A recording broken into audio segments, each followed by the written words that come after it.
Bible Story Time for little ones in Christ.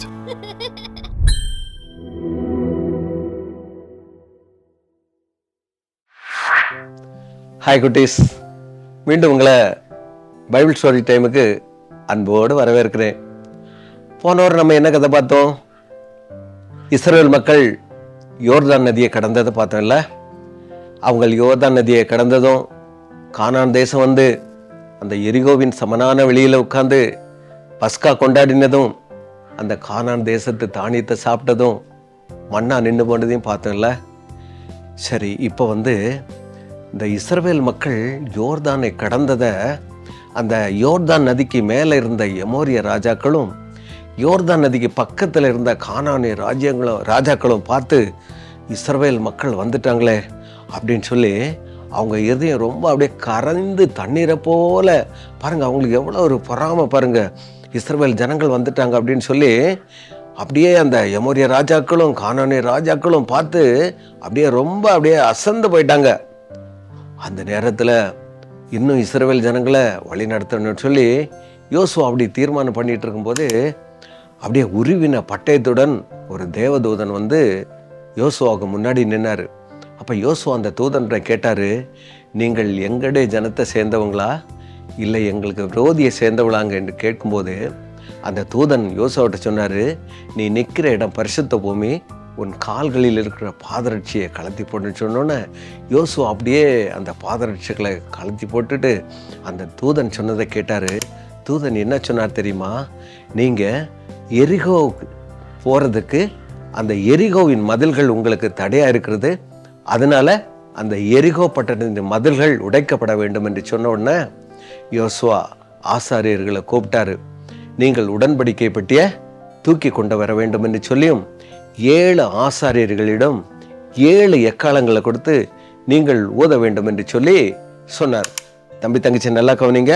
முதலாவது யுத்த சன்னத்தாரர்கள் போனாங்க, 2வது 7 எக்காலங்களை ஊதுகிற ஆசாரியர்கள் போனாங்க, 3வது உடன்படிக்கை பெட்டி போகிறது, 4வது பின்தண்டு அப்படியே பின்னாடி வந்துட்டே இருக்குது. அப்படியே யோசுவா என்ன சொல்லியிருந்தாங்கன்னா, நான் சொல்றதை விட நீங்க ஒன்று செய்யக்கூடாது, நான் என்ன சொல்றேனோ அதை செய்யணும்னு சொல்லி முதல் நாள் அந்த எரிகோ கோட்டையை அப்படியே சுற்றி வந்தாங்க. அப்படியே எக்காலங்களை ஊதுனாங்க, ஊதிட்டு பாளையத்தில் வந்து அன்னைக்கு ராத்தங்கிட்டாங்க. 2வது நாளும் அதே மாதிரி ஒரு சுத்திட்டே வந்தாங்க. 3வது நாள், 4வது நாள், 5வது நாள், 6 நாள், இப்படி 6 நாட்களும் ஒரு தடவை சுற்றி வந்தாங்க. 7வது நாள் யோசுவா என்ன சொன்னாருன்னா, 7 தடவை இந்த எரிகோவை சுற்றணும், 7வது தடவை நான் சொன்ன உடனே ஆர்ப்பரியுங்கள் என்று சொன்ன உடனே அப்படியே நீங்க ஆர்ப்பரிக்கணும், அப்படியே எரிகோ மதில்கள் விழுந்துவிடும் சொன்ன உடனே ஆசாரியர்கள் அப்படியே 7 தரம் எக்காலங்களை ஊதி சுற்றி வந்தாங்க. 7வது முறை 7 தடவை சுத்தி எக்கால ஊதுங்கள் என்று சொன்ன உடனே ஜனங்கள் எல்லாரும் ஆர்ப்பரித்தார்கள். ஆர்ப்பரித்த உடனே அந்த எரிகோவின் மதில்கள் உள்பக்கத்திலிருந்து வெளிப்பக்கமா விழுந்தது. எல்லாரும் அந்த எரிகோ பட்டணத்துக்கு உள்ள சென்று அங்க சாபத்தீடான எல்லா காரியங்களையும் அவங்க எல்லாரையும் ஒதுக்கிவிட்டு, ஆனா யோசுவாவிட்ட ஆண்டவர் ஒன்று சொல்லியிருந்தாரு, அங்கேருந்து எந்த விதமான ஒரு சின்ன பொருள் கூட நீங்க என்ன பண்ணக்கூடாது, எடுக்கவே கூடாது, அது நமக்கு தேவையில்லை அப்படின்னு சொல்லி அன்றைக்கு அந்த எரிகோ கோட்டை கீழே விழுந்தது. யோசுவா அந்த எரிகோ கோட்டைக்கு உள்ளே போக ஆண்டவர் உதவி செய்தார்.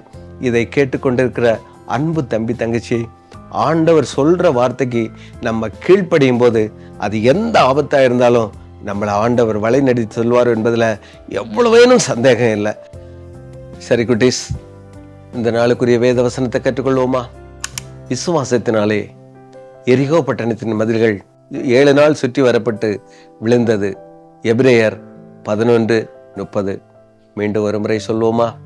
விசுவாசத்தினாலே எரிகோ பட்டணத்தின் மதில்கள் 7 நாள் சுற்றி வரப்பட்டு விழுந்தது. எபிரேயர் 11:30. ஜெபிப்போமா? கண்களை மூடி கை கூப்புவோமா? அன்புள்ள இயேசப்பா, உம்முடைய வார்த்தைக்கு கீழ்ப்படிந்ததினாலே எரிகோ பட்டணத்தின் மதில்கள் விழுந்து எரிகோ பட்டணத்தை ஆண்டவரே யோசுவா மூலம் நீர் பிடிக்க உதவி செய்தீரே, நன்றியோடு துதிக்கிறோம்.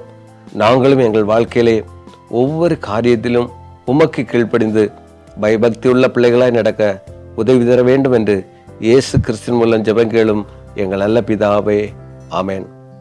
என்ன குட்டீஸ், மீண்டும் வேறு ஒரு கதையுடன் அடுத்த வாரம் உங்களை சந்திக்கிறேன். பை.